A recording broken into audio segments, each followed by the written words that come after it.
नमस्कार। दूरदर्शन गांतोक के सभी दर्शकों को हम आपको बता दें कि संसदीय राजभाषा समिति ने सिक्किम के जितना भी कार्यालय है केंद्र सरकार के अधीन में रहा हुआ, इस कार्यालय में राजभाषा के कार्यान्वयन संबंधी निरीक्षण किया था हाल ही में। तो उसी संबंध में हम संसदीय राजभाषा समिति के प्रमुख संयोजिका प्रोफेसर श्रीमती रीता बहुगुणा जोशी जी से कुछ इस राजभाषा संबंधी बात करेंगे। तो मैडम, आपका इस कार्यक्रम में स्वागत है। मैडम, हिंदी के प्रचार प्रसार के लिए संसदीय राजभाषा समिति का क्या योगदान रहा है और इसमें आप देखिए, हम बड़े सौभाग्यशाली हैं कि हमारा देश, हमारा राष्ट्र बहुभाषी है जी। और ऐसा देश जिसमें कि हर 100 किलोमीटर पर कोई ना कोई हमारी जो बोली है उसमें परिवर्तन मिलता है। हमारी हिंदी के साथ साथ 22 ऐसी भाषाएं हैं जो कि स्वीकृति मान्यता प्राप्त भाषाएं हैं और सैकड़ों हमारी उपभाषाएं हैं, क्षेत्रीय भाषाएं हैं। और अगर समृद्धि के हिसाब से पूछे तो संस्कृत हमारी अधिकांश भाषाओं का आधार है, चाहे वो दक्षिण भारत की भाषाएं हो, तेलुगु हो, तमिल हो, कन्नड़ हो, ये मलयालम हो, और या फिर गुजराती और मराठी, बंगाली, जितनी भी भाषाएं हैं, कहीं ना कहीं उनमें कहीं ना कहीं जो है वो अन्य हमारी क्षेत्रीय भाषाओं का समन्वय मिलता है, विशेषकर संस्कृत का। और हिंदी हमारी अपनी भाषा है और हिंदी हमारे देश के 40% जो लोग हैं वो हिंदी भाषी हैं, हिंदी भाषी क्षेत्रों में रहते हैं। और बाकी जो हमारी जो सांस्कृतिक समृद्धता है, हमारा साहित्य है, हमारा संगीत है, हमारी संस्कृति है, खासतौर से बॉलीवुड है, सिनेमा है, इसने हिंदी का प्रचलन बहुत बढ़ाया। और हम ये देखते हैं कि आज देश में 80% लोग हिंदी समझते हैं जी। भले ही पढ़ ना सकें, बोल ना सकें, पर समझते हैं। अब जब हमारा देश आज़ाद हुआ तो आपको पता है लंबे समय तक हम विदेशियों के कब्ज़े में रहे। पहले यहाँ पर तुर्क आए, उन्होंने यहाँ पर अपना शासन चलाया, फिर अंग्रेज़ आए। तो जब तुर्क आए तो अपने साथ फ़ारसी लाए, तो उन्होंने फ़ारसी को राजकीय भाषा बना लिया, उसी में सब लिखा पढ़ी होती थी। फिर अंग्रेज़ आए, उन्होंने अंग्रेज़ी डाल दी। अब जब हम आज़ाद हुए तो 2 दिन तक लगातार हमारे संविधान समिति ने इस बात पर चर्चा करी कि हम भाषा, हमारी राजभाषा क्या हो, हम सरकारी काम किन भाषाओं में करें।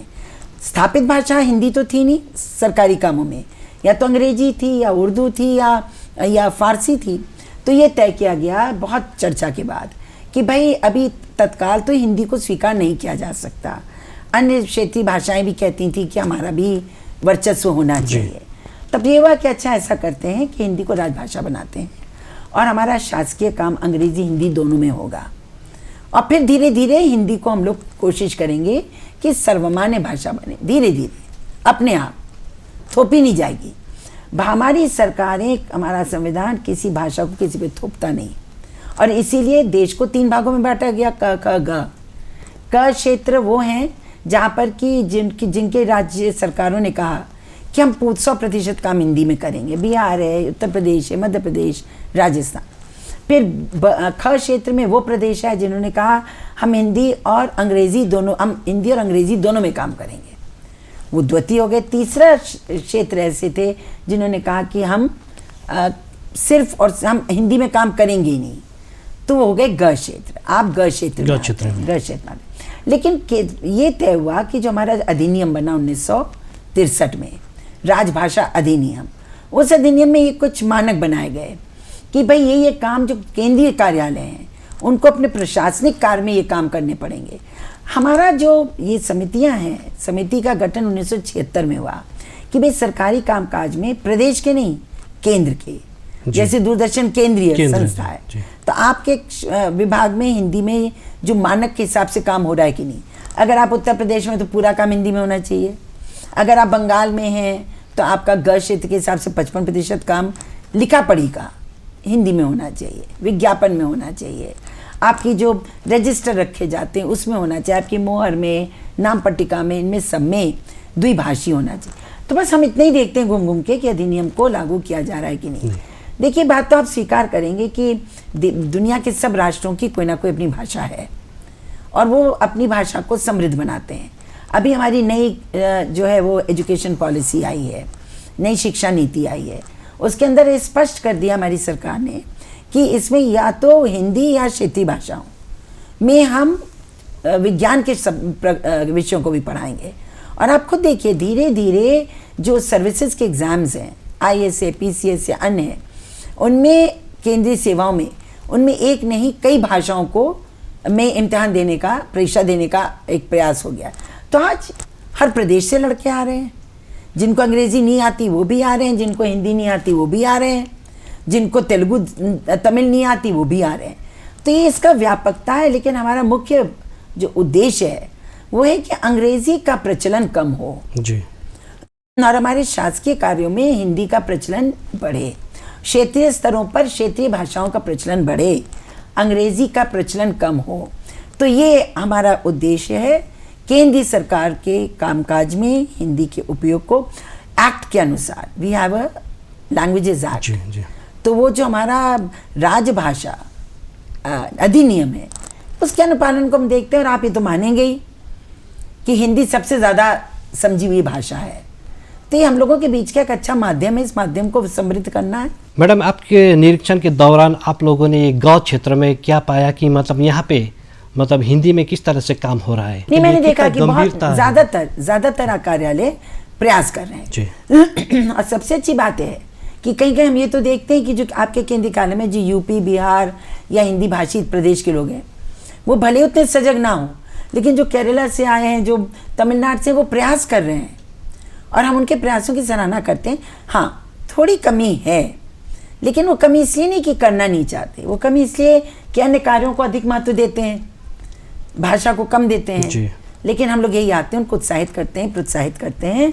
हमारा बस इतना ही कहना है कि अगर हमारे संविधान सभा ने अगर ये तय किया कि हिंदी राजभाषा होगी और अगर 1963 में राजभाषा अधिनियम एक्ट बना, तो उसका अनुपालन करना केंद्रीय कार्यालयों में को आवश्यक है, उनको करना चाहिए। जी मैम, वर्तमान समय में हिंदी की अवस्था कैसी है और भविष्य कैसा रहेगा?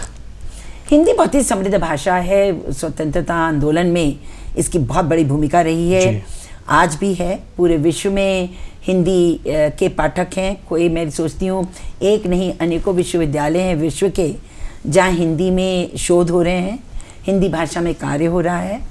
तो भाषाएं सब अच्छी होती हैं, पर हिंदी क्योंकि बहुत बड़ी जनसंख्या हिंदी बोलती है, समझती है, तो इसकी आउटरीच बहुत है जी, इसकी पहुंच बहुत दूर तक है। हिंदी के गाने हैं, हिंदी की सिनेमा है, सब देखते हैं, सुनते हैं, जानते हैं। तो हिंदी एक हम लोगों की कनेक्टिविटी की एक अच्छी भाषा बन गई है। और साहित्य की तो बात ही क्या करना, समृद्ध साहित्य है जी।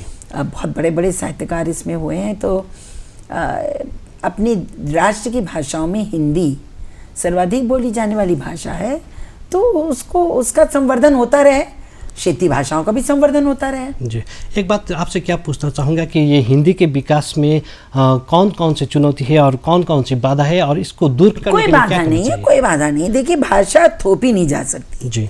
मातृभाषा अंदर से आती है, भाषा आदमी स्वीकार करता है। हमारे बहुत बच्चे हैं, कोई फ्रेंच पढ़ रहा है, कोई लैटिन पढ़ रहा है, कोई चाइनीज़ पढ़ रहा है, कोई जापानीज़ पढ़ रहा, भाषाएं पढ़ रहे हैं लोग, कोई जर्मन पढ़ रहा है। तो लोग अपनी इच्छा से पढ़ते हैं। लेकिन मैं ये समझती हूँ कि एक भाषा ऐसी होनी चाहिए जो कि ज़्यादा लोग समझते हों। तो कनेक्टिविटी की भाषा, जैसे मैं आपसे बात कर रही हूँ, अगर मुझे नेपाली नहीं आती, आपको हिंदी कम आती है, पर हम कम से कम जो भी बोल रहे हैं तथ्य तो एक दूसरे का समझ ले रहे हैं, तो कोई बाधा नहीं है। समृद्ध भाषा है, अन्य भाषाएं भी बहुत समृद्ध है, अन्य संगीत भी बहुत समृद्ध है, अन्य कलाएँ भी बहुत।